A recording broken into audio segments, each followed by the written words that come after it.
මේ වීඩියෝ එක බලන ඔයා කවදම හරි දවසක අහලා ඇති අජිනමොටෝ කියන්නේ ආහාරයට ගන්න හොඳ නැති පිළිකාකාරකයක් කියලා.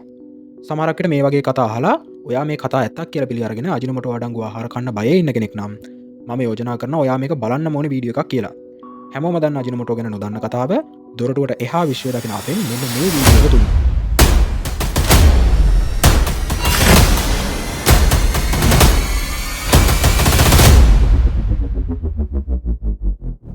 අජිනමොටෝ ගැන කතා කරන්න කලින් අපි බලමු අපේ දිවට දැනෙන රස මොනවද කියලා. රස ගැන කතා කරනකොටම ඔයාගේ ඔළුවට එකපාරටම එනවා ඇත්තේ පැණි රස, ඇඹුල් රස, ලුණු රස, තිත්ත රස කියන රස වර්ග 4. ඒත් මේ රස 4ට අමතරව අපේ දිවට උමාමි කියලා රසයකුත් දැනෙනවා. අපි දැන් බලමු මොකක්ද මේ උමාමි රසය කියන්නේ කියලා. ඔයා නිර්මාංශන ඕන කෙනෙක් නම් මස්, මාළු, තක්කාලි, චීස් වගේ දේවල් අනිවාර්යයෙන්ම ආහාරයට අරගෙන ඇති. අන්න ඒ වගේ දේවල් ආහාරයට ගද්දින් ඔයාගේ දිවට අමුතු තෘප්තිමත් රසයක් දැනෙලා ඇති. මෙන්න මේ දැනෙන රසයට තමයි අපි කියන්නේ උමාමි රසය කියලා. මෙන්න මේ උමාමි රසය තමයි ඔයා මම දන්න අජිනමොටෝ වල අඩංගු වෙලා තියෙන්නේ. අන්න ඒක නිසා ලෝකේ පුරා බොහෝමයක් මිනිස්සු අජිනමොටෝ සහිත ආහාර ගන්න විශාල ප්‍රියතාවයක් දක්වනවා. අජිනමොටෝ කියලා සාමාන්‍ය ව්‍යවහාරයේ කිව්වට ඇත්තටම මේකට කියන්නේ MSG කියලා. එහෙම නැත්නම් මොනෝසෝඩියම් ග්ලූටමේට්. මේ වීඩියෝ එක බලන ඔයා සෝඩියම් ගැන නම් ඕනි තරම් දේවල් දන්නවා ඇති. අපි එදිනදා ජීවිතයේදී ආහාරයට ගන්න ලුණු වලත් බහුතරයක්ම අඩංගු වෙලා තියෙන්නේ සෝඩියම්. අපි දැන් බලමු මොනවද මේ ග්ලූටමේට් කියන්නේ කියලා. ග්ලූටමේට් කියන්නේ ඇමයිනෝ අම්ල විශේෂයක්. මෙන්න මේවා අපේ ශරීරය තුලත් ස්වභාවික ආහාර තුලත් නිරන්තරයෙන්ම දකින්න පුළුවන් රසායනික සංයෝගයක්. අපි දැන් බලමු MSG කවුද කොහෙන්ද මුලින්ම හොයාගත්තේ කියලා.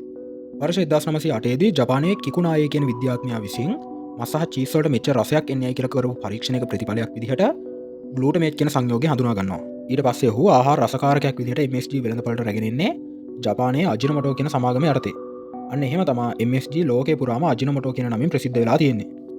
ජපන් භාෂාවෙන් අජි කියන්නේ රසයටත්, මොටෝ කියන්නේ මුලටත්, අජිනමොටෝ කියන එකේ සිංහල තේරුම රසයේ මුල කියලා අපිට බලා ගන්න පුළුවන්. මම දැන් ඔයාලට සරලව කියන්නම් MSG නිෂ්පාදනය කරන්නේ කොහොමද කියලා. වීඩියෝ එක ගොඩක් දික් වෙන නිසා ඒ ගැන ලොකු විස්තරයක් කියන්න යන්නේ නැහැ. සරලවම කියනවා නම් උක්ෂාකයේ හෝ තිරිඟු පිටුවල ශාකමය ද්‍රව්‍ය අරගෙන ඒවා සරල සීනි බවට පත් කරලා පැසවීමේ ක්‍රියාවලියට ලක් කරනවා. මෙන්න මේකෙදි වෙන්නේ යෝගර්ට් නිෂ්පාදනයේදී බැක්ටීරියා එකතු කරනවා වගේ සරල සීනි වලට බැක්ටීරියා එකතු කරලා ග්ලූටමික් ඇසිඩ් එක නිෂ්පාදනය කරගන්න එක. ඊට පස්සේ අපි හදාගත්ත ග්ලූටමික් ඇසිඩ් එක වෙන් කරලා අරගෙන සෝඩියම් එක් කිරීම මගින් මොනෝසෝඩියම් ග්ලූටමික් නිෂ්පාදනය කරගන්නවා. මෙන්න මෙතෙන්දි සිද්ධ වන මූලික ක්‍රියාවලිය ස්වභාවික ක්‍රියාවලියක් හින්දා MSG කියන්නේ ලැබ් එක නිෂ්පාදනය කරපු අමුතු විෂ ද්‍රව්‍යයක් නෙවෙයි. දැන් අපි එන්න යන්නේ ඔයා ඔච්චර වෙලා බලාගෙන හිටපු කොටසට. අජිනමොටෝ කියන්නේ පිළිකාකාරකයක්ද නැද්ද? විද්‍යාත්මකව කියනවා නම් MSG කියන්නේ පිළිකාකාරකයක් නෙවෙයි. WHO, FDA, FAO වගේ ආයතන වලින් මෙන්න මේ බව සනාථ කරලා තියෙනවා. MSG සාමාන්‍ය ප්‍රමාණයෙන් භාවිතය සෞඛ්‍යයට අහිතකර වෙන්නේ නැහැ. ඒ වගේම MSG සහ පිළිකා අතර ඍජු සම්බන්ධයක් මේ වෙනකම් වාර්තා වෙලත් නැහැ. දැන් ඉතින් මේක ආපු ගමන් අජිනමොටෝ අඩංගු ආහාර ඕනිවට වඩා කන්න එහෙම යන්න එපා. මොකද මේකෙන් සිද්ධ වෙන අතුරු ආබාධ වලට අපිට වග කියන්න බෑ. කොහොම වුණත් මගේ පෞද්ගලික මතය රසකාරක වලින් ඈත් වෙලා ඉන්න එක හොඳයි. මොකද ලවණ අධික ආහාර භාවිතයෙන් අධිරුධිර පීඩනය වගේ බොනවන රෝග බැලදීමට ප්‍රධානම හේතුවක් බවට පත් වෙලා තියෙනවා. මෙන්න මේ වීඩියෝ එකේ අවසානයේ මට කියන්න තියෙන්නේ MSG සාමාන්‍ය ප්‍රමාණයෙන් භාවිතය සෞඛ්‍යයට අහිතකර වෙන්නේ නැහැ.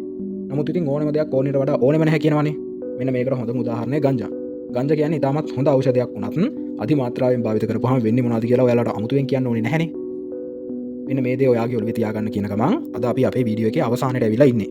මේ වීඩියෝ එක බලපු ඔයාට වීඩියෝ එක හොඳයි කියලා හිතෙනවා නම් වීඩියෝ එකට ලයික් එකක් දාලා ඔයාගේ යාළුවෙක්ට බලන්න ෂෙයා කරගෙන යන්න අමතක කරන්නත් එපා. ඒ විතරක් නෙවෙයි ඔයාට කියන්න මොකක්ම හරි අදහසක් තියෙනවා නම් පහලින් කමෙන්ට් කරන ගමන් පහල තියෙන subscribe බටන් එක ඔබලා ඒකේ තියෙන bell icon එක ඔබාගෙන යන්න අමතක කරන්නත් එපා.